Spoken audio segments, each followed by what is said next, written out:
Hi, எல்லாருக்கும் வணக்கங்க. Welcome to Edumatics plus. அரசு பள்ளி ஆசிரியராக இருந்தால் கண்டிப்பாக இந்த வீடியோவை பாருங்கள். மதுரை கிளை, அதாவது நம்ம சென்னை உயர்நீதிமன்றத்தினுடைய மதுரை கிளை வந்து அதிரடியான ஒரு உத்தரவை வழங்கி இருக்கு. அதை பற்றி தான் நம்ம இப்போ பார்க்க போகிறோம். தமிழகத்தில் அரசு பள்ளி ஆசிரியர்களுக்கு வழங்கப்படும் ஊக்க ஊதியம், அதாவது இன்சென்டிவ் தொடர்பாக தான் இந்த தீர்ப்பு வழங்கப்பட்டிருக்கு. சென்னை உயர்நீதிமன்ற மதுரை கிளை ரொம்ப ரொம்ப முக்கியமான ஒரு அதிரடியான உத்தரவை பிறப்பிச்சிருக்கு. தொடர்ந்து ஊக்க ஊதியம் பெறும் ஆசிரியர்களுடைய திறனை அரசு அவ்வப்போது மதிப்பீடு செய்ய வேண்டும் அப்படின்னு சொல்லி நீதிமன்றம் சொல்லியிருக்கு. இது எதனால், இதனுடைய பின்னணி என்ன, முழுமையாக இந்த வீடியோவில் நம்ம பார்க்க போகிறோம். மதுரை மாவட்டம் கொட்டாம்பட்டி அருகே உள்ள குன்னராம்பட்டி ஊராட்சி ஒன்றிய நடுநிலை பள்ளியில் இடைநிலை ஆசிரியராக பணியாற்றி வரவர் இந்த வழக்கை தொடர்ந்திருந்தார். அவர் தன்னுடைய மனுவில் என்ன சொல்லியிருந்தார்னா, அதாவது அவர் 1999 இடைநிலை ஆசிரியராக பணியில் சேர்ந்திருக்காரு. அதுக்கப்புறம் MA BEd முடித்ததுக்காக 2013 அவருக்கு வந்து ஊக்க ஊதிய உயர்வு வழங்கப்பட்டுட்டு வந்துட்டுருக்கு.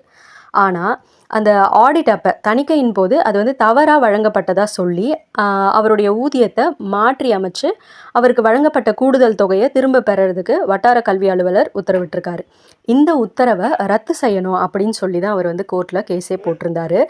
இந்த வழக்கினுடைய விசாரணை அப்போ மனுதாரர் தரப்பில் என்ன சொல்லியிருந்தாங்கன்னா, மேல்நிலை கல்வி பாடத்திட்டங்களில் தகுதிகளை பெறக்கூடிய இடைநிலை ஆசிரியர்கள் ஊக்க ஊதிய உயர்வு பெறறதுக்கு தகுதியானவங்க தான், அதுக்கான அரசாணை நடைமுறையில் இருக்குது அப்படின்னு சொல்லி அந்த ஆசிரியர் மனு கொடுத்த அந்த கேஸ் போட்டு அந்த ஆசிரியர் தரப்பில் சொல்லியிருந்தாங்க.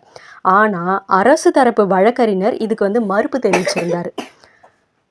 பட்டப்படிப்பை முடித்ததுக்காக வழங்கப்படுற ஊக்க ஊதிய உயர்வு இப்போ நடைமுறையில் உள்ள அரசாணைகளுக்கு வந்து முரணானது.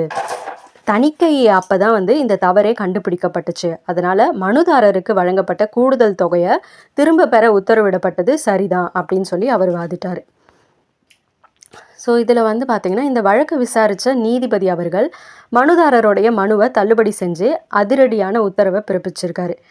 நீதிமன்றம் அவங்களுடைய தீர்ப்பில் சொன்ன சில முக்கியமான விஷயங்களை நான் உங்களுக்கு சொல்கிறேன். ஒரு 4 பாயிண்ட்ஸு. ஃபஸ்ட்டு விஷயம், மனுதாரர் ஒரு இடைநிலை ஆசிரியர்.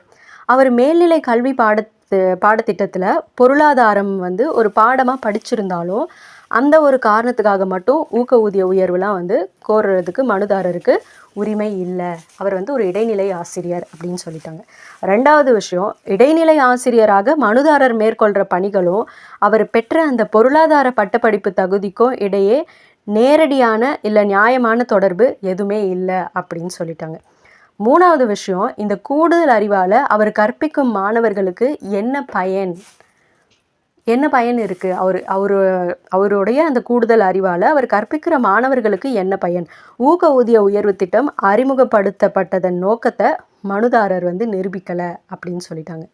நாலாவதாக ஒரு பாயிண்ட் என்ன சொல்கிறாங்கன்னா, ரொம்ப முக்கியமாக, ஊக்க ஊதியத்திற்காக செலவிடப்படும் தொகை வரி செலுத்துவோரின் பணம் என்பதை நினைவில் கொள்ள வேண்டும். அதாவது டேக்ஸ் பே பண்ணுறாங்க இல்லையா, அவங்களுடைய பணத்தை தான் ஊக்க ஊதியத்திற்காக செலவு பண்ணுறாங்க. இதை நல்லா ஞாபகத்தில் வச்சுக்கோங்க.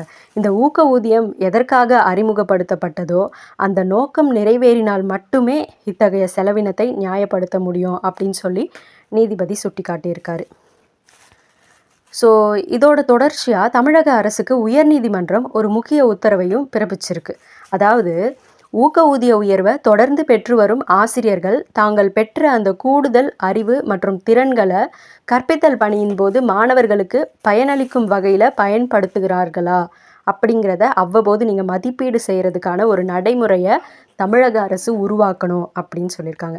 அந்த மதிப்பீட்டின் அடிப்படையில் தான் ஊக்க ஊதிய உயர்வு பெற்று வரும் ஆசிரியர்களுக்கு அந்த சலுகையை தொடர்ந்து வழங்கலாமா வேண்டாமா அப்படிங்கிறது குறித்து அரசு முடிவெடுக்க வேண்டும் அப்படின்னு சொல்லி உத்தரவிட்டிருக்காரு.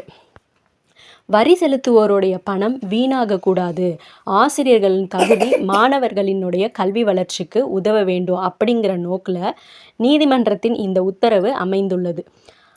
உயர்நீதிமன்றத்துடைய இந்த அதிரடி உத்தரவை பற்றி நீங்கள் என்ன நினைக்கிறீங்க? உங்களுடைய கருத்துக்களை கீழே கமெண்ட்டில் சொல்லுங்கள்.